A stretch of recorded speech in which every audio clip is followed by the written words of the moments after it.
it's Nikki Jensen. And Brie Piccone. And we're Late to the Party, a weekly podcast about the film, fashion, and pop culture moments that shaped us into the weirdos that we are.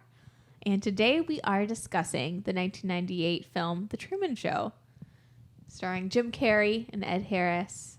And I would dare to say rather iconic. It's an iconic 1998 film. Yeah, I would say so. That is more relevant today than it was back when it was released. I agree. Yeah. But what's your relationship with The Truman Show? Honestly, I've only seen this now twice. The first time I saw it gave me a bit of an existential crisis, and I was like, same. Wow, this movie is fucked up. But I enjoyed it a lot more this time now that I feel like I'm in on it more. And you notice things when you watch it again, you know, like a lot of little details. I noticed this time around a lot of the sneaky cameras. You know how they say there's like 5,000 cameras or something in the show? It's like, you're like, wait, how are they getting this angle? And it's like, oh, it's his ring, or, you know. It's like everything. The pencil sharpener. There's like one scene where you're inside the pencil sharpener spinning around, which is kind of fun. Yeah, this film is very like dystopian and, you know, messed up, but also incredibly fun and heartwarming. Like that's what, because I was late to the party on The Truman Show. Like it was one of those films, like many that we talk about, where I saw everything on Tumblr first. And then I watched it, you know, after, and I'm like, oh, you know, there's that, you know, the iconic final scene with the steps, and I understand this now because I've seen everything on Tumblr before. All the reposts. Yeah, I remember that being a thing. So, but yeah, when I first saw it too, I had an existential crisis, and like I had to watch this movie in sections because I was just like, oh my God. Yeah, you know? The first time, you mean? Did you have to pause and then come back? Because I did that too. Like I couldn't take my eyes away, but I obviously was very affected by it in an interesting way. And the more and more I watch it, like this go around, you know, Peter Weir, I'm not super familiar with his filmography at all, but there's a lot of heart. And I think it has a lot to do with Jim Carrey as well. But The Truman Show does have a lot of heart and a lot about the human condition and humanity and, you know, just the human connection and authenticity itself that it talks about that, like, I think I didn't view when I was younger. That the more and more I watch it, I'm like, oh, this is like a warning, but this is also, you know, like a testament to the human condition. And yeah, it's very hopeful. Yeah. I thought this time around it was more hopeful than when I watched it the first time. The first time I don't know why, it's like, it's like an onion. The Truman Show, like us as people, as Shrekians, we got layers. Yeah. Like the first layer is all like the existential stuff, and then you dig deep. Gotta peel it back to get to the bottom of it. Yes. Yeah. You might cry when you chop it up. Yeah. Another thing about this movie is like it's kind of classified as like a comedy, right? Like a dark comedy, or yeah, I think wasn't it for the like in the Golden Globes it's under musical or comedy. Yeah, but I did not find this movie very funny, especially the first time, but even the second time there was like maybe one scene towards the end when they're in the control room and they're scrambling to like, I don't know, get the storm blowing or something. I'm like, oh, that's kind of funny, but I never physically laughed. So I don't know. Am I missing something? I picked up on a lot more of the comedy this time. I think it's more like, because not to jump too far ahead, but Christoph, played by Ed Harris, our man. Our man. He's like God. Yeah. He's like Truman's father, but also his God. And like, you know, the saying God has a sense of humor.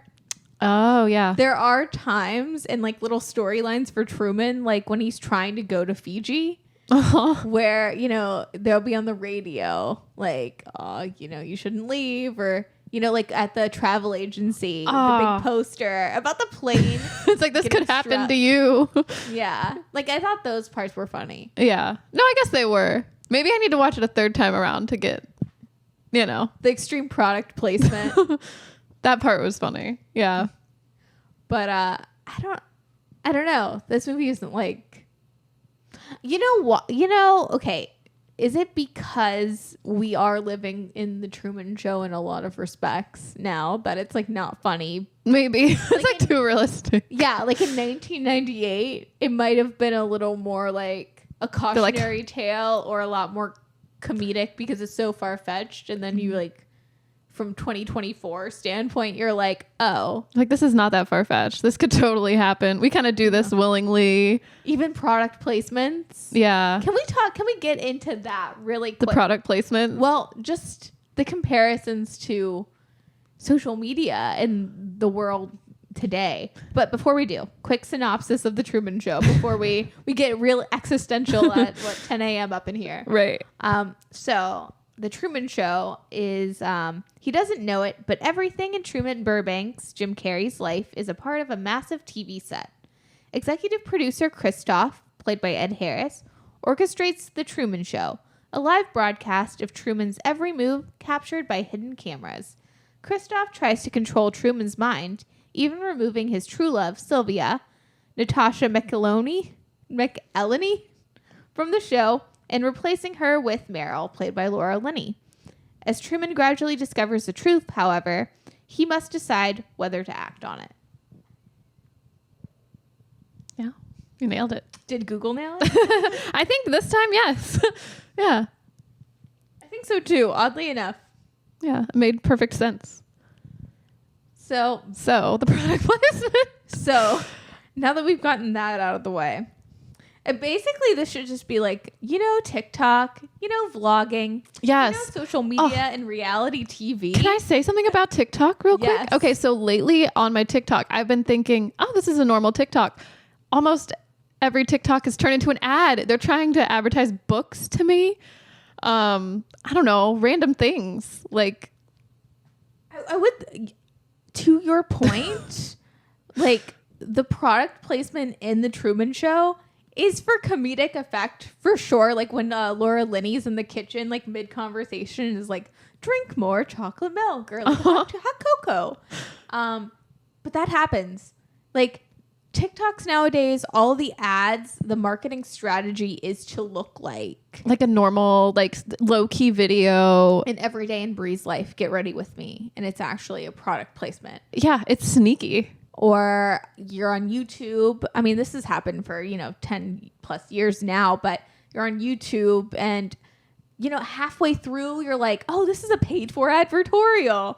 Like there's an ad little thing on the bottom and it's just like, yeah, it doesn't register, or at least for me. Mm-hmm. I'll be watching something totally bought in and then I realize, oh yeah, she's sponsored by, Charlotte Tilbury or Clarins to do this ad. Yeah. It's crazy. It's weird seeing everyday ordinary people do that too, I feel. Yeah. Well, that idea that everyday ordinary people can be stars was probably far-fetched in 1998. Yeah. Back then there was the Real World, mm-hmm. right? Yeah. Like, was there anything else? I'm not sure. Like Keeping Up with the Kardashians didn't come out until like 2007. So we're not in like reality TV land. Not quite. Yeah. It's like starting. It's bubbling. Yeah, very, very much so. Like this is the first like iteration of reality TV. So I can understand, like the screenwriter and whatever being like, oh, this is where it could go. Mm. Like little did they know that everyone would just be like, if there was a Truman Show situation for like unwanted pregnancies. Uh-huh. And like just to, like have their life broadcast. I think some people would take it. You mean like they would tune in, or? I think people would tune in for sure, but I think also it'd be like, without question, I think people would just willingly. Would you like sell your baby? Like, how does that happen? You know what I mean? I don't know. I mean, in the Truman Show or just in real life? Yeah, both. Because I mean, I don't know. They just kind of, I guess the corporation adopts him, but. Yeah. I think some parents, I mean, I'm not like super well versed in like mommy bloggers or like family vloggers, but they're kind of doing that to their children. That's true. They're putting them on a Truman Show. That's so true. And is that abuse? I don't know. It's definitely questionable, I feel like little kids' lives don't need to be broadcast for the world, but definitely not. Because definitely in the Truman Show, it does make a case for things like that being traumatic and abusive. But the difference is like in our world, they would be in on it at least, you know. But can you consent as a child? You don't really have because it's just happening around you. But it's normalized if you were, if you think about it. If you grew up, like I guess child stars too maybe have that problem. That's true. Which we're realizing the downfall of that now. So, yeah. So we'll have this conversation in another like 5-10 years, and I think things will be a little different. You think so? For better or for worse, I think things are just changing. Yeah. Yeah. Well, what do you think about then? Like,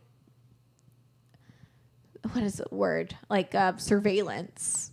Like, because nowadays, like Truman he didn't know he was a part of a reality show. He didn't know he was a part of this broadcast to the world. Yeah. But it's like a self-inflicted Truman Show nowadays with the rise of social media. And I mean, even in like the sense that all of us have Ring cameras and that, you know, we can be like watching from our phones all the happenings in your house. It's for surveillance, but it is like we're willing participants in being surveilled all the time. I think so. Yeah. It's weird. I don't know. What's up with that? I don't know. I don't really like it, to be honest. I don't know. If I was Truman and I found out people were watching me 24/7, I think I'd be disturbed. Free will. But people do that all the time. Just like by putting themselves out there. Yeah? Yeah. Yeah, that's true. I don't know. It's something that I think about a lot. It's weird that we do that in general. Right? Yeah. I mean, it does say a lot about the human condition in a way. Like we all want to be seen, but then, you know, we don't want to be dictated, like our lives be dictated by others. And also like, but they are in a way, right? If you put it, maybe if you put yourself out there, like 100%, depending on other people to respond. I don't know. Well, then it's just not your own life anymore.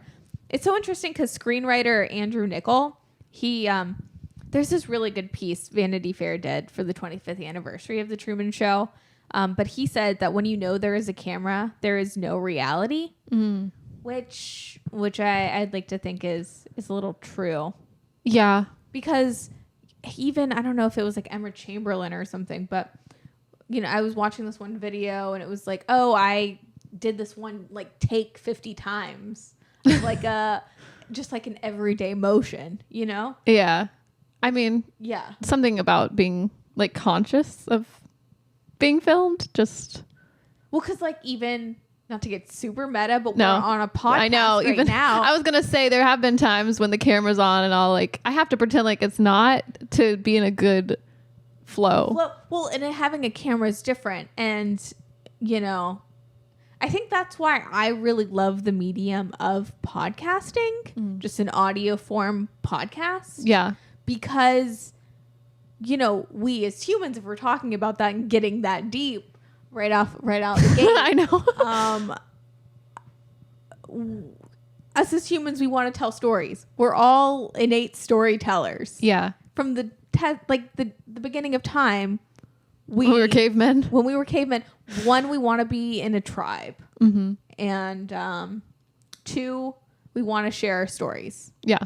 We want to fit in. We do. And we want to express. That's the way that things, like society moves on and on, is through the way we tell stories. Yeah. So that's why I think audio format podcasting is a little bit different. But once you put a camera on it, why does it make it so different? I don't know. Do you know, like, yeah, is it just pretension? Am I like one's better than the other? Is this like me in college again being like, I'm a theater actor, plays, but film, it's not real. It's not real. Yeah.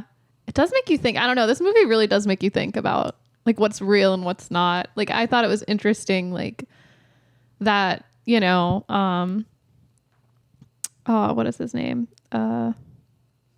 Ed Harris, Christoph. Ed Harris is Christoph. Ed Harris looking the most fly. With his hat. I know Christoph is evil and the villain, But Ed Harris be looking good. Yeah. No, honestly, yeah. It's the beret for me. And the tiny little glasses. It's working for him. He's giving daddy. Oh. What were you going to say? I was just going to say, I think it's interesting that, you know, when the movie starts, he like addresses, first off, at the like very beginning of the movie, he's already addressing the camera, which I thought was interesting. Like, this movie wastes no time. It lets you know what it's about. It's not like you're there with Truman and then the, you know, the layers get peeled back. You're already kind of outside and looking in.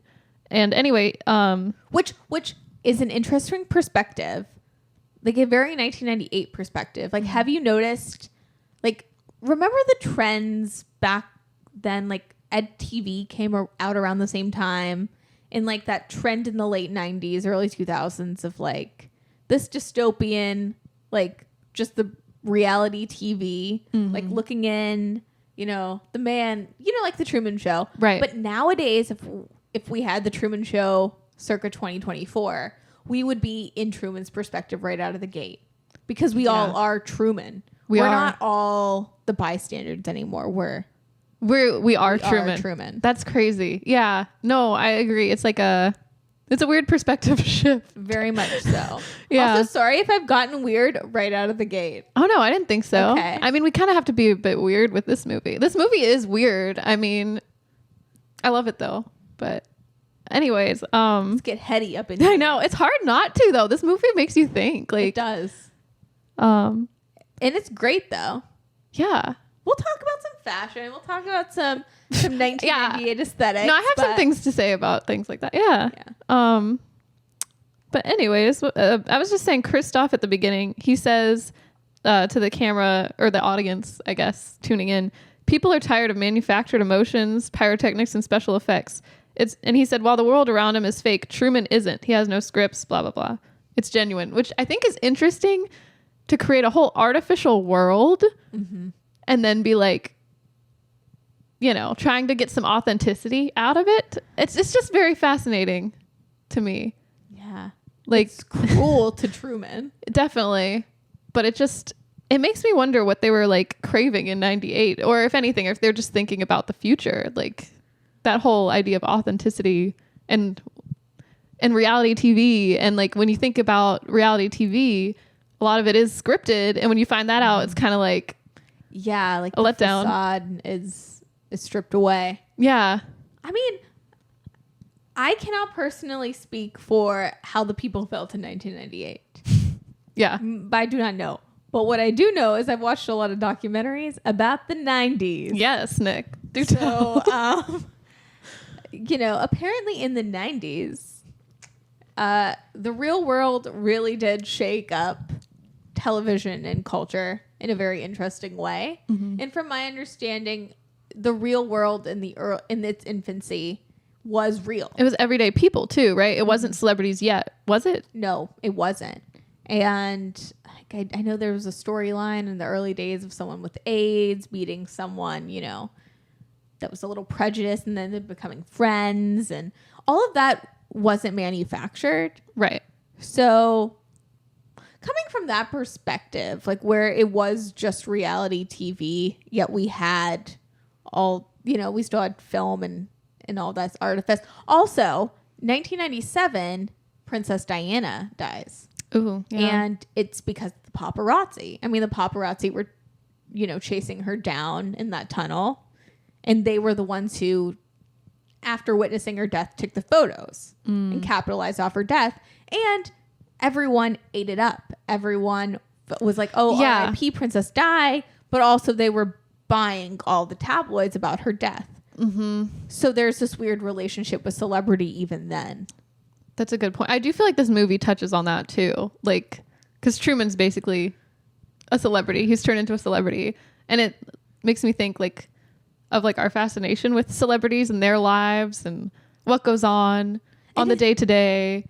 Truly. Like, why are we so fascinated? Not even just celebrity. If we see a pretty girl, yeah, we're like, oh, I want to know, you know, what her makeup routine is. Mm-hmm. I want to know, like, drop the skincare, sis, you know? Yeah. The Truman Show just takes it to a whole nother level by doing like the 24-hour surveillance. Definitely.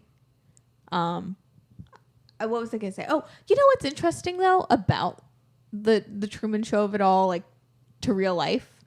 In Truman's life, all of the people watching, so, like, we see, you know, like, two grannies on a couch with the Truman Show, like, pillow. I'm like, is that us? It is. But for us, it's Timmy. It's Chalamet. Timmy, yeah. But you see them, you see the two waitresses at the diner watching. You know, it's like the Seinfeld finale. Everyone's just like watching in Times Square, like watching wherever. Mm-hmm. It's massive. But just like with Princess Di, just like what we do now as, you know, just people in a society, you would think, because we have access to authentic, real people, mm-hmm. and we get to see their lives play out, you would think we'd be more compassionate and empathetic humans, but we actually just treat them like pawns and like puppets and like not real people. So are we better than the people like Christoph in the control room? Yeah, I think if you're tuning in, maybe like that says something about us as a society for sure. And like in the movie, they just cut to like people all around the world, like obsessed with the Truman Show, having like memorabilia in the background and not missing an episode, you know. I don't know. It's weird. But I don't think it has to be. I know I'm trying to make a case. It's like I have, you know, my like Sofia Coppola archive book and my little Zayn Malik One Direction bauble I stole from you, Brie. I know. All my it looks good there. My memorabilia. But I know I'm like, is this the last episode of Late to the Party? Like, is this a wrap? And we're out. We realized we're part of the problem. I'm the problem. It's me. Kind of, but also when we talk about these things, and I think this is why, not to get meta again, that like the shift from the podcast being just one way to trying to be a little more personal, trying to pick things that we actually like love. Not that we didn't love the things we talked about, like circa 2022, but you know, it's more conscious, because as the years go on, it does feel really icky to just, I don't know what the word is, but it doesn't feel like authentic to stay in like a space that's you grow out of, to talk about things that you don't really have a perspective about or a feeling about, just to talk about it, just to add to noise, which I'm all for adding to noise. I'm like not against it, but there is like a conscious effort I'm trying to make as I get older about, what's the word? Oh my God, I'm just psychobabbling now. I'm sure you had a point. I did have a point. You were talking about memorabilia. You were talking about like, that we just like as a society just consume. Yeah. But we're not putting anything out there into the world. Right. Or like, I want to talk about the things that we love, the memorabilia that we collect, and the things that we consume in media. And I want to talk about it in a way where I'm giving it some critical thought. Yes. Where I'm at least thinking about it, where I'm expressing some love. Right. Not just lapping it up. Yeah. Like I think the viewers in the Truman Show, they're just lapping it up. But you know what I thought was so interesting? Not to just skip all the way to the end, but I thought it was interesting that at the end, and the show's over, they're like, oh, well, let's just see what else is on. And they just change the channel. Just like that. They move on so fast. And that's what we do. That is what we do. That's our attention span. I just thought that was fascinating. I'm like, wow. I know. Oh my God. If you told those people in 1997 when they were filming the Truman Show, like, just wait. Just you wait. Just wait. I mean, I have such a short attention span, Brie. I will like hold down on my TikTok to 2 times speed to watch most videos. No way. How do you consume it like that? Doesn't it sound funny? Are they like, and it's like normal to me now. I'm like, come on. Whenever I hear someone speaking slow, I'm like, come on. Come on, baby. Wrap it up. So in that way, I'm totally part of the problem. So yeah. But they give us the option to do that as well. Yeah. I don't know. Well, because they don't care about the person. They just Get to that product placement. It is all about the product placement. Which, I don't know. We should be going to like social media and these things for like humanity. And we do crave authenticity, but can anything ever be authentic if it's for a camera? Yeah, maybe it's something we as a society need to decide. But that's not just like a one person thing. It's like, you know, because like in the Truman Show, it's only Sylvia, I think is her name. His love interest, the only girl he actually loved. I mean, she's kind of on the outside, but it's like so much bigger than her. So she can only do so much. But apparently, if you look, like there must be people rallying against the Truman Show. Because it says like there's a rally on this. There's like a poster in the background. Good. Yeah. So some people were like fighting against it. But it's like definitely more people tuning in. Are we going to fight against... Are we going to fight against it? Because, Brie, do you know about, what is it called? The Truman Show delusion? No, I do not. So, from my understanding, or from the New York Times YouTube video that I watched, the Truman delusion is like a form of schizophrenia that people have. Oh, like you're being watched all the time? Yep. Where, like, I think the study was conducted in New York some years ago, and some people do believe that they are being watched and that like your friends are not actually your friends. That's like my worst fear. I mean, I think that's why I had such a hard time watching the movie the first time around, because that's one of my fears is being watched all the time and nothing around me is real. I don't know what, like, I don't know. Maybe it's the Wizard of Oz or something must have instilled that like seed in my brain. You know what I mean? Yeah. I mean, nowadays there is like, I think where it jumps into schizophrenia or like a full like mental disorder is just that like paranoia overtaking your whole entire life. Yeah. And that actual like belief that everyone is conspiring against you or like not real. But I will say, I don't know if you've noticed this too, but as the years go on, I've noticed that like talking to people, just having a conversation with others is very difficult. Like the access to entry when someone's like a live human being right in front of you and you're making eye contact shouldn't be like a barrier, but for some reason it seems that way sometimes to certain people. Like we're not as connected. Yeah, like we're not. Or like people on their phones and talking to you, which I've done that before. Yeah. Just this like half in, half out. Yeah. Or like looking at you in a certain way, like they want something out of you, is a very common thing. Yeah? How so? Like in a work scenario or just out in the world? Just out in the world. Like it is like that conversation of like, it's a tale as old as time though. It happened in the 90s too, I assume. But it's like the what do you do for work is your first. Oh. And they don't view you as a person. They just view you as a means to an end.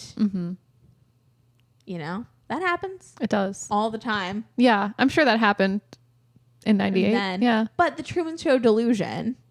What were we talking about? The Truman. Oh, do you know it's the study that was conducted? It's not due to social media. It's actually due to the rapid technology that is creating the Truman Show delusion in these people. It's probably created a separation of sorts. And technology has, what's the word? Evolved rapidly in just those like 10 years, 20 years. So we're going to see it with the iPad kids for sure. Yeah. We'll know. I'm not surprised. We'll know the Truman Show delusion has any weight in like 5 years. It's always so weird to me seeing like literal children filming themselves and posting videos. You ever like come up, you're like, oh, it's like it'll be on my TikTok, like some girl stole her mom's iPad or phone or something, but they're like, but when you're a kid, you're probably not thinking about it that deep. I don't think. No, I don't know. I think social media is for teenagers. Yeah. I mean, it's bad for teenagers. And I know that's why like depression and suicide are up. Yeah. But I think teens are going to be depressed no matter what though. Oh, truly. And narcissistic no matter what. Yeah. We all go through that phase. And I think depression and narcissism are a breeding ground for social media. So it's like, I think that's like the difference between like what is that kid, that Ryan kid who plays with toys and is like an internet star. Oh. Like who is like an actual like little like 7 or 8 year old kid versus like a Rami Mars with her iconic debut. Let me make a pasta sauce because my mom and dad grounded me. Love it. Yeah, for flying the private jet to Maryland to see my camp friend.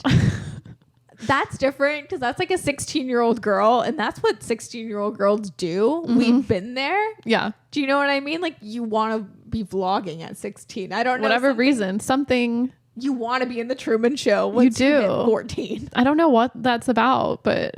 Yeah. But like as a little kid, like being shut up, essentially, and having like an iPad in front of your face has to fuck these kids up. Yeah. Like there's Do you think they're more fucked up than Truman? You know, because maybe I wonder if you can separate and be like, you know what, I didn't know about this. I'm just going to keep this locked up. That was the old world. And now here I go into the real world. Yeah. I don't know. Because like with kids, your brain's so malleable. Yeah.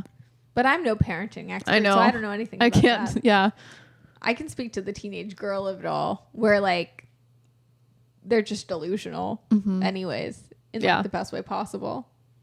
So they want to be in the Truman Show. Yeah. It's a specific time period in your life. Do you know what I mean? Yeah, I definitely would if you asked me. Yeah. Where you were like, yeah, paparazzi are following me everywhere. Every teenage girl has a Truman Show delusion. Definitely. Yeah. Yeah, I did think it was interesting that it's going to be technology. So technology is the problem. Not the social media. It's not like Is it just we don't know what to do with it? Yeah. Or it's altering our brains in the way we interact with society. Okay, yeah. That makes sense. Yeah. We're tuned out. Yeah. Or tuned in, really. But there's a barrier. So interesting that we're tuned out, yet we're tuned in. Yeah. Sorry, this has gotten... Woo. I know. And also, I don't know. I don't want to like just talk about AI, but I think about that too. Just how like... I feel like we just get further and further away from authenticity. Yeah. You know what I'm saying? Or like that barrier to entry is so interesting because, you know, we have such a meta episode. I know. We barely talked about the movie. We're just like all the implications, the warnings. Do you realize? This is a PSA. We did just get this app. Oh yeah, we did. Captions, which is a very... That's harmless, very right? popular. It's very harmless to use AI to generate captions. Not that big of a deal. But you know, with that same app, you could do the eyeball tracking. What is it called? Oh yeah, direct eye contact. Oh my god. Okay, I have to tell you this. Okay, so they do this eyeball tracking in this captions app where it's like basically if you're not looking at the camera, it AI focuses so it looks like you're looking at the camera. Mm-hmm. We were editing a clip for our challengers up the other day, and we had it on, and you were like, you made this demonic, like Megan the doll looking like eyeballs to the camera. It was scary. Brie, do you know that that's not the app? You just did that. No. Yes. I don't believe you. Look at the real clip. No. Look at the real clip. You better show me this clip because my eyes look dead and I look possessed. But I think you did that on your own. It wasn't the app. But I just went like not even directly, just like almost into the camera and looked dead in the eyes without any catch. No. Yeah, I'll have to show you it after. No way. But that wasn't AI. So okay. I'm coming clean. I'm actually a robot. I've been fictional. I was created and placed here as a social experiment. That's why you're like, the Truman Show's not that bad. So what? I'm Christoph. Yeah. That beret looks great. It's exactly what I wanted you to say. It was planted. Oh my God. Well, so Jim Carrey, in this Vanity Fair 25th anniversary article, he made a comment on social media and like our current climate. Mm-hmm. He wrote, when I sit in a car or in a van or in a room and I see 90% of the people with their faces glowing and their eyes in the palm of their hand, I go, is Orwellian? Their consciousness has been reduced to what other people think, period. I do enough of it myself. I'm not innocent of it, but I'm cognizant. I see what happened to the world because of this easy access social media. and the contraptions we drag along with us like a ball and chain. This new appendage we've been saddled with.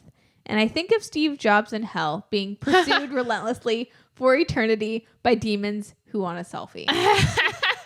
Love that. I do too. Wow. What are your thoughts on Jim Carrey? I love Jim Carrey. I've always loved Jim Carrey. I'm trying to think what my first movie was that I saw him in.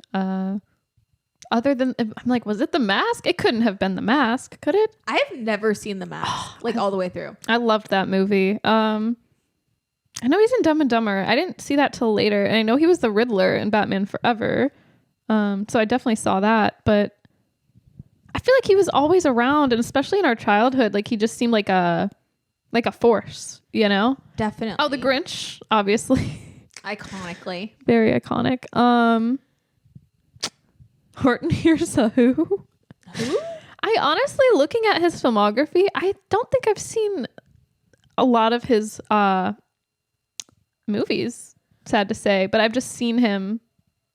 I feel like he's just been around and he's like a comfort to me for whatever reason. I feel that as well. I feel like for like 90s and 2000s kids, you're either a Jim Carrey girly or a Robin Williams person.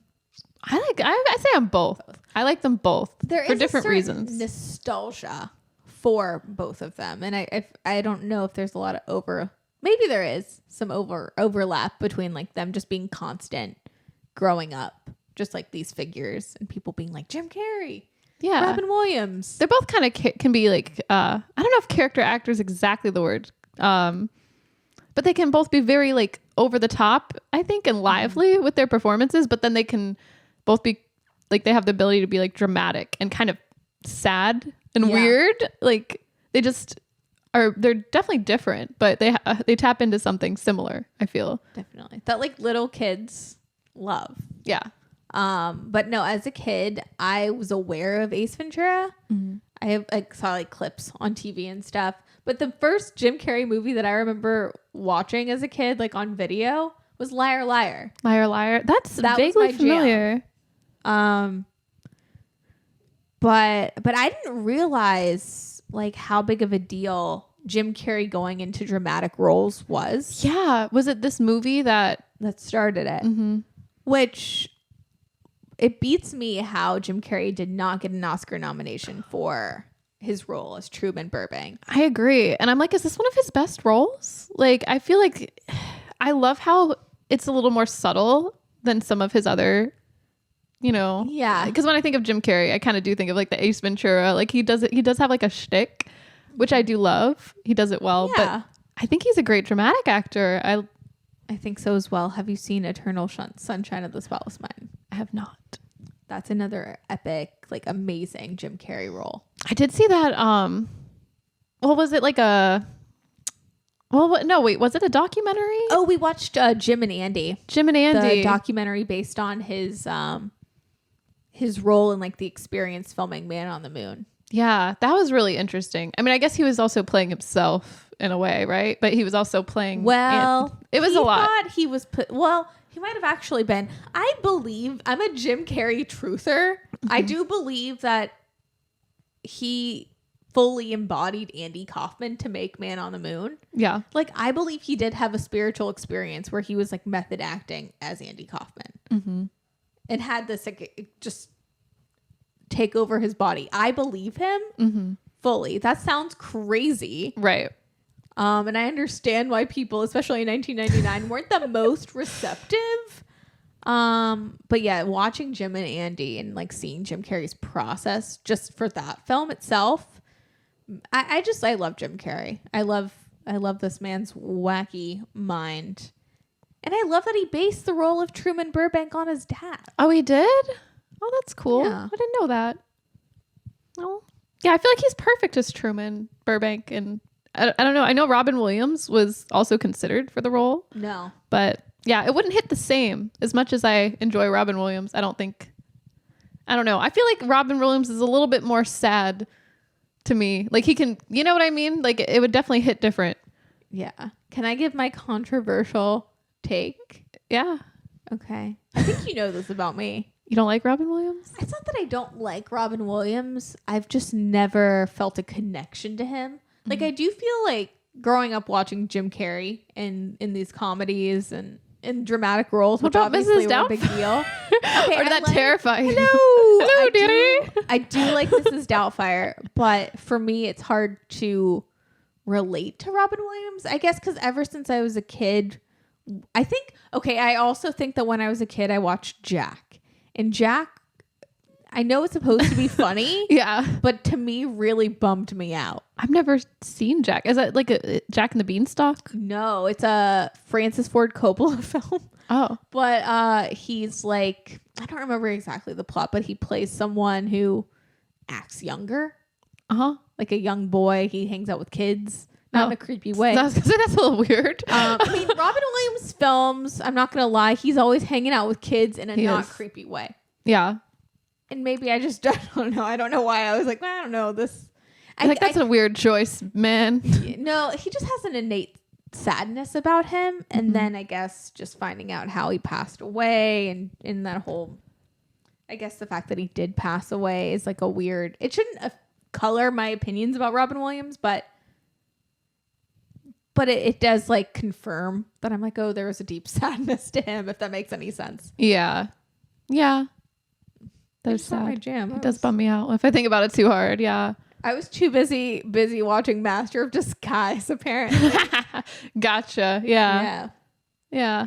I don't know. Robin Williams is my man. Yeah? I stand by him. What's your favorite Robin Williams? I don't know. I liked him in Night at the Museum when he was Roosevelt. Okay, I take it back. Robin Williams as Theodore Roosevelt in Night at the Museum. He killed Great. it, right? Like goated. Yeah. I hear you though. He's done so many random things. Like I feel like he's just two modes. It's either like the Theodore Roosevelt in Night at the Museum, or it's like man, what is that movie? It's like where there's like school kids and he's like a professor and Good Will Hunting. Good Will Hunting. Is that it? And Dead Poets Society. You know, there's a lot of sad ones too. I don't know. It's not a lot in between. Those are great. You know what? It probably is that's tainted my opinion about Robin Williams films. As a young child, I did watch 1 Hour Photo. Okay. And I think maybe that really just... That's what it is. No offense to this man. I take it all back. I think just 1 Hour Photo really... It was a horror movie, right? Where he... you know, back in the old days when they had like you had to film and you had to take your camera into like the Walgreens and they develop it, and he has this like relationship in his head to a family. That sounds horrifying. Yeah, that's my like, you know how the people have the Truman Show delusion. Yeah, my biggest fear is like having a fake relationship with someone. Oh, but because of that movie, maybe, or just like that awkwardness, like. You know, when you think you're like closer friends with someone and then you have this realization when you talk to them that you're like, oh, we're not that close and I'm being a creep. Man. Anyone? That's I don't know. Wild. Is that from this movie too? Because like Marlon, isn't it Marlon? Is that his name of the best friend? Oh, I think it's Yeah, Marlon? Marlon? No. Is that right? I don't know. The best friend.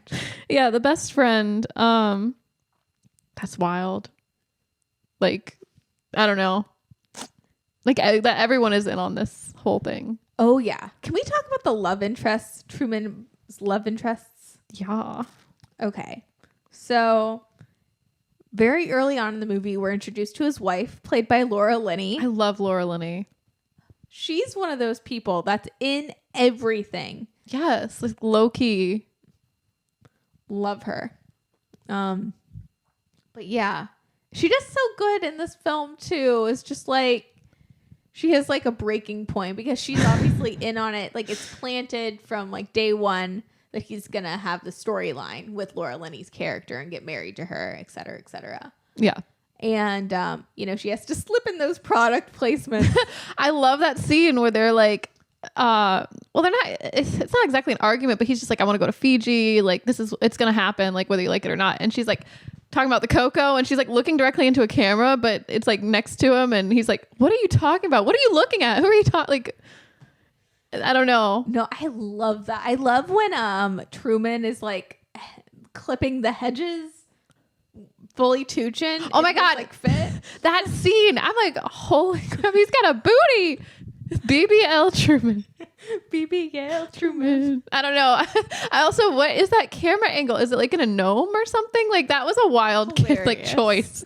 Also genius because people are having this like gaze of Truman. So I guess in one way, you know, people could also be exploiting Truman in that way too, you know. His sex appeal. I know. Is Truman sexy? Truman's sex appeal. But I do love like when Truman is starting to catch on and want to go to Fiji, and like the first moment when Laura Linney's character is like, fuck, what am I gonna say? What am I gonna do to this man? Because she has to keep. She's an actor. Yeah, this is what she's devoted her life to. I hope she's getting paid well, by the way, because from her perspective, I mean, I'd probably be freaking out too. Man's having a mental breakdown, you know? And she has to keep the storyline going. Yeah. Also, she takes so many L's in this movie. Yeah. How so? Okay. She's supposed to be Truman's love interest. Mm-hmm. He doesn't like her like that. She's constantly taking L's from their high school years when he's finds Sylvia and is in love with her. But she has to come up, you know, she has to make this man fall in love with her. Mm-hmm. And then the storyline for a baby. She has to slip it in somewhere. And now he's talking about going to Fiji. She just can't win. I know. She's doing her best. Yes. And then he threatens her with the like multi-use tool. I love that. Yeah. She's like, what did she say? Like, I didn't sign up for this. Yeah, she's like, I didn't sign up for this. Someone stop him or something. And he's like, who are you talking to? I don't know. It's easy to see the cracks, like, as well. I think that's so fascinating. Like all the little, you know, like when the studio light falls at the very beginning. Yeah, that's like the first scene. Yeah. I don't know. They try to cover up. I guess it is kind of funny the way that they try to like cover up. Like Truman's not dumb. Like he's very like, I'm pretty sure he's aware too. Like throughout this movie, you know, even before he finds like the truth, you know, and goes down that like kind of spiral thinking about Sylvia and thinking about what she said. He's like buying magazines for his wife, but like secretly like putting her face together, or he's like, you know, he's just like doing things in secret. Like he's trying to get a trip, but he's like whispering. It's like he must have some kind of like, you know, when they say you can feel when eyeballs are on you, I think he like subconsciously knows he's being watched because everyone in the town also like knows him, knows his name, which is also suspicious. You know, I mean, I guess it's like a small town, but it's like kind of like naturally, if you feel like you're being surveillanced like that, you're going to want to get out. Like you're going to bolt. Yeah. It like makes sense. I don't know. No, I think you hit the nail on the head. And it's so interesting too, how I guess in Truman, he has this just innate want and desire to see the world, even though, you know, everything around him is telling him otherwise. He has this in his heart, or he knows that something is up in his heart, like his want to break free and to explore more. That breaks through any facade that's created for him, or, you know, it's deep down. It is a part of who he is. So you can't break that. And that's why this movie's a little hopeful, I think. I think so too. Because they put so many obstacles in front of Truman. They've gaslit him and conditioned him since he was literally in utero. And still the human condition like proves. He overcomes. Yeah. I know that scene where his father's like dies in a storm at sea. Like I'm like, that's so fucked up. That's cold-blooded, man. Yeah. Also, if we're just jumping to the end for a second, the scene where Truman is in the boat, because they've established this whole fear, like his storyline, his narrative is that he is afraid of water. That's why he can't go over the bridge to leave. That's why he can't, you know, do whatever to leave. It's because he's afraid of water. Genius on Christoph's part. I know that is kind of genius. Be a Christoph defender. But the actual like storyline that Truman creates his real life, real feelings as a real person who's not being watched is 100% a better storyline than anything Kristoff ever can conduct. Because his love for Sylvia in that storyline, way better than him with Laura Linney. Yeah. In that, like, I'm going to find you, I'm going to piece, you know, because Truman's low-key romantic, too. I think so, yeah. And just, like, I'm going to, like, see your face again. I'm going to go to you if you're in Fiji, you know?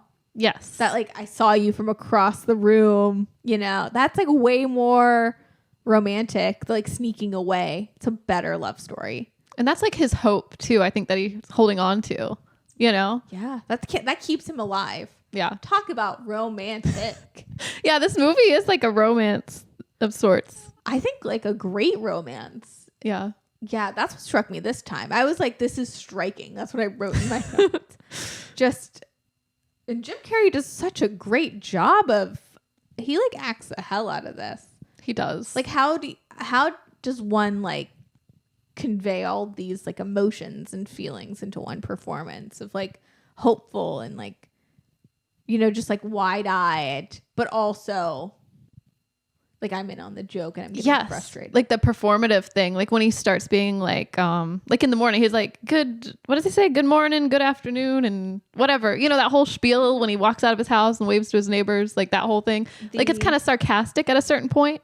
What is it?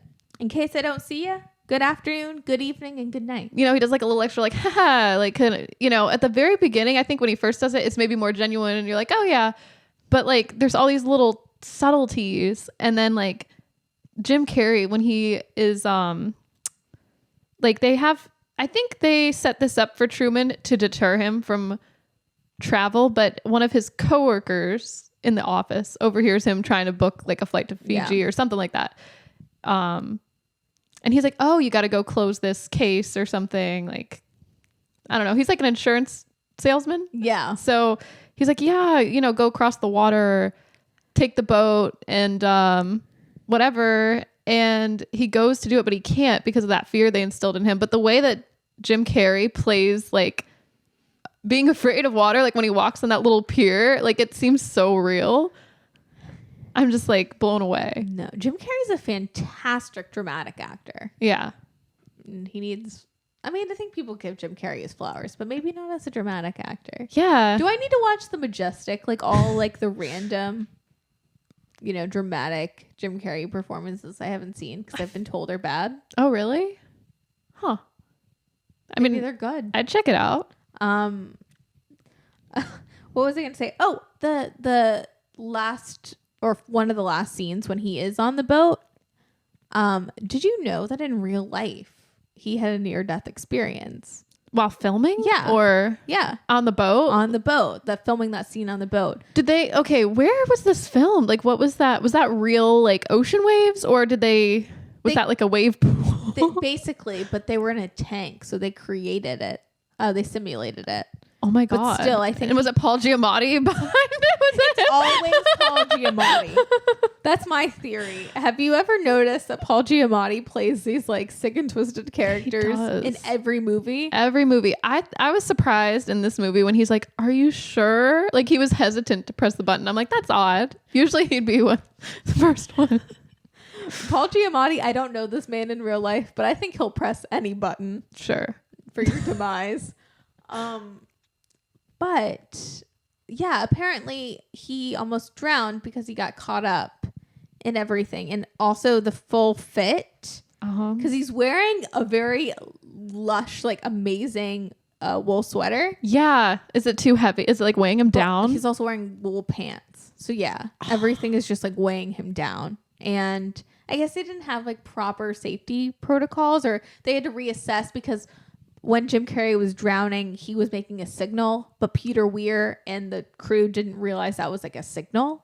They just thought he was being a great actor. Oh my God. Well, didn't they tell him like, hey, if something's wrong, signal us? Like, isn't that like... You would think so, but I don't know. But maybe the 90s were different. Oh my God. I'm so glad he's alive. That would be so fucked up. I know. But apparently it really did. Like there's a quote. I guess it really did shake up his perspective a lot. So talking about meta, again. Once you've been Truman, the true man, there's no looking back. There's no putting the mask back on, reflected Jim Carrey. The closest I ever came to putting the mask back on and reacting to what the audience thought they wanted was Dumb and Dumber 2. And I think we did great stuff in Dumb and Dumber 2. It was super fun being with Jeff Daniels again, but it proved to me that the collective ego doesn't know what it really wants. They're saying for years, dude, Dumb and Dumber 2, where's Dumb and Dumber 2? And then you did it, and it was good. And they go, oh, okay. Well, all we really wanted was for you to do it, to show that we had the power to do it. And he also says about Jim Carrey, the person post-Truman Show, I've got some movies developing, so that hasn't ended. But I don't have any illusions that there's this person called Jim Carrey that is an avatar that plays on the game grid. He's a cool avatar, but that's not who I am. That's what I see as the ultimate lesson of the Truman Show. When that false life is given up, when what everybody else wants for you and of you is given up, then you walk into everything. You become everything, and there's no limitations anymore. Whoa. Wow, so he had a soul awakening experience with this. Definitely. I mean, and then the year after this, he does have Man on the Moon come out, and it does change the trajectory of his entire career and the way it was like this movie was the ending of that like Jim Carrey, quote unquote, you know, the guy doing like funny faces, just like Ace Ventura, Dumb and Dumber. Yeah, and that was his choice.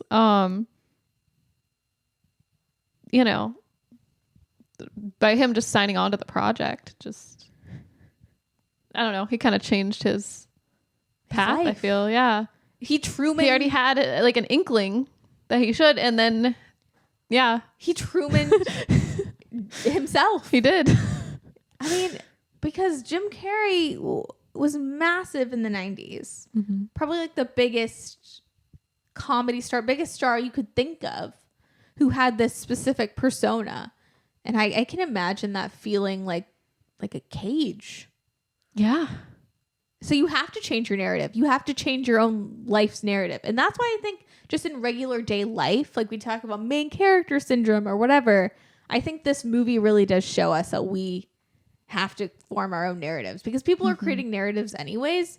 You have to be autonomous in the narratives you create. You do, even if you're working hard against all these other obstacles, because they really do put obstacles in Truman's path, but he inevitably makes it. But yeah, I don't know. I love this movie. It does have a hopeful message, I feel, at the end of it. I think so. I mean, don't we all just want to like get to the end of the wall in a weird way? I guess this is just 2024 lens because our lives aren't so black and white. It's like we are kind of merged with social media and technology in an interesting way. Yeah. But don't we all just want to like get to the end, hit that wall and go up the steps and finally take a bow and say, if I don't see ya, good evening, good afternoon, and good morning or whatever. Yeah. I think so. Yeah. I think that's my favorite part, is that ending. You want it so bad for Truman. Yeah. I know, we're all like rooting for him at the end of the day, I think. Even the people tuning in, even if that's problematic. Yeah. Because we just can't forget. Yeah. You know? Because they were probably vicariously living through Truman too. Yeah. Just like how we all want to be Truman in a weird way. Like there's so much pressure not even to think about, you know, social media or being actually like Truman Show situation, like being watched, being surveilled like that. There's so much pressure anyways to just live in a world, just conform. Yeah. Yeah. And to go on these certain narrative paths that like you're conditioned to. You're not being conditioned by Kristoff. No. But I think this movie does have, like, is on the basic level, it's about the human condition. Yeah. It's brilliant. This movie's brilliant. I can't find any flaws. It's a perfect film. Yeah. And now that I've watched it twice, I don't have the same existential crises. You know what I mean? You can kind of appreciate it a lot more, I think. Yeah. Why did you, when you first watched it, have like an existential crisis? I don't know. I think it's partly that fear of just everything being fake around you. I don't know. Maybe it's like the Matrix effect, like living in a simulation. I think like I have a weird fear of living in a simulation. I don't know. Well, aren't we all anyways? Yeah. We just got to play our best role. That's true. Yeah. I realize that sounds silly and is not very logical, and I don't know if I have that fear anymore. Well, I think actually maybe it's all the time. Yeah. Yeah. I don't know. I think I also just thought it was really messed up and couldn't find the humor in it because I was just like, who would do this? Like Kristoff's fucked up, you know? It's a film about control too. Yeah. Like all the actors being complicit, you know, like they're just all playing a role and I don't know. This is such a gem. Yeah. It is such a gem. It is. Is this an underrated gem? It might be. Yeah. Do we add this to that collection? I think The Truman Show is an underrated gem. Underrated Right. Underrated gem. We should make a list of our underrated gems. Yes. You know? Put them out. Yeah. We'll add to our life online. Yeah. We'll have a list. We'll have a Substack or whatever. Yeah. For sure. At least in the show notes. It's something like that. Yeah. Yeah. Yeah. Well, any other thoughts? Any final thoughts on The Truman Show? Well, yeah, I mean, I feel like the message is hopeful and that we all want more authenticity, I feel like is the message I take away from it. And I think we'll just consume what's in front of us a lot of the time without thinking. I think that like in the movie it touches on that just kind of, you know, not questioning. I think we should always question reality to a degree. I think so. I think also if there's any silver lining, because I know there's not a lot when you think about in the 25 years since this movie, like there's a lot of things that have just gotten, you know, worse, been exacerbated. The silver lining is I think we are having a reckoning now with the narratives we've been told for years, like especially since the late 90s, and we are rethinking and trying to rewire our brains into thinking, like with the whole quiet on set stuff or like, you know, a lot of the Diddy stuff coming to light or whatever. At least we're thinking about, the other people behind it. Yeah. Or we're just going to lap it up like entertainment. But we are at a tipping point. We are. Yeah. So we'll see. We'll see. I don't know. What's Kristoff in our brain? How's it gonna end? I think about that pin. How's it gonna end? Yeah. Wow. That's just some food for thought there, I guess. That's true. Anything else? I thought it was interesting that Ebert gave it like a perfect score. Which I'm like right on. No notes. Yeah. What did Siskel say? I don't know. I have seen this episode recently. That's a rabbit hole I go down every couple months. Like I'll love to watch old Siskel and Ebert. Yeah. Yeah, on YouTube. Ooh. And I've seen this episode recently, but I forgot what Gene Siskel said. Let's see. Oh no. I think he was in the hospital at the time. Oh, recovering from surgery. R.I.P. Yeah. He offered comments by a split screen phone call. Let's see. Oh, that didn't say what he said though. Yeah, I don't remember that episode. I just watched it. But anyways. Oh wait, I found it. Well, never mind. I'm sorry. I thought it was like the very beginning, like a transcript of the show, but it was only like, oh hey, how's it going? Yeah. Not like getting into the deets. Just so do the whole do do do do do do do do do do do do. Take it away, Nick. Play us out. Yeah, I guess you just got to watch that episode to get the full thoughts of Siskel on there. Yeah. Anyone listening to that, like me, being like, what did Gene Siskel say? But yeah, I think we hit it all. I mean, there's so much more we could talk about. Yeah, I know. Just because this movie it poses so many questions that I think now it adds to them. It does. Like every year we go on, the more and more it's going to be more relevant. It's so interesting that a movie made in 1998 becomes more and more relevant as time goes on, because a lot of times it's like less. Yeah. Like I feel like this is more relevant than maybe The Matrix. I think so. You know? I think so. Well, I know, but that one, The Matrix, maybe later because will be The more Matrix relevant. is it an allegory for being trans or like the trans experience? Oh, that's right. We've talked about this sort of, but see, I haven't explored enough to understand. Yeah. Well, that's we'll leave you with that. Date. But yeah, no, this the last thing I will say is 1998 is a year in particular that has always really like appealed to me aesthetically. Mm-hmm. I don't know why that is. Maybe I'll have the cool tones. I think it is. I think the blue tones, the blues, sometimes green. Yeah, something about it.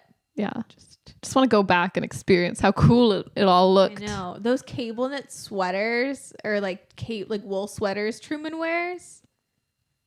Yeah, Truman's fly. Truman is fly. At least we need to like rewatch. And he's thick. He's thick. He's fly. And yeah, I love the Truman Show. Yeah. Wow. If we don't see ya, good afternoon, good morning, and good night. Good night. Bye. Bye. Oh man, I couldn't remember the order. I didn't either. What is it? I don't know. Can we do it again? Yeah, let's do it again. We'll just cut that one, right? And what does he say? In case I don't see. Yeah, good afternoon, good evening, and good night. Wow, that's a good memory, Nick. Brie, I'm reading it. Wait, where did you find it? In my notes. And on our doc. Oh, it is on our doc? Yeah. Oh, okay. Because I'm like, there's no way I'm going to remember. Reading. I can't good memory. Okay. But I think that's about it. Yeah. Yeah, that was the Truman Show. And in case I don't see ya, good evening. Nope. Good afternoon. And wait, should we say it at the same time? Is that too? But I'll let you say it in case I don't see it, because that sounds too scary. But yeah, well, that was the Truman Show. And in case I don't see ya, good afternoon, good evening, and good night. Bye. Bye. Late to the Party is hosted by Nikki Jensen and Brie Picconi. Our podcast is produced by Grace Dunbar and edited by Brie. That's me. Thanks for listening. Make sure to rate and review us on Spotify and Apple Podcasts. We'll see you next week. Bye.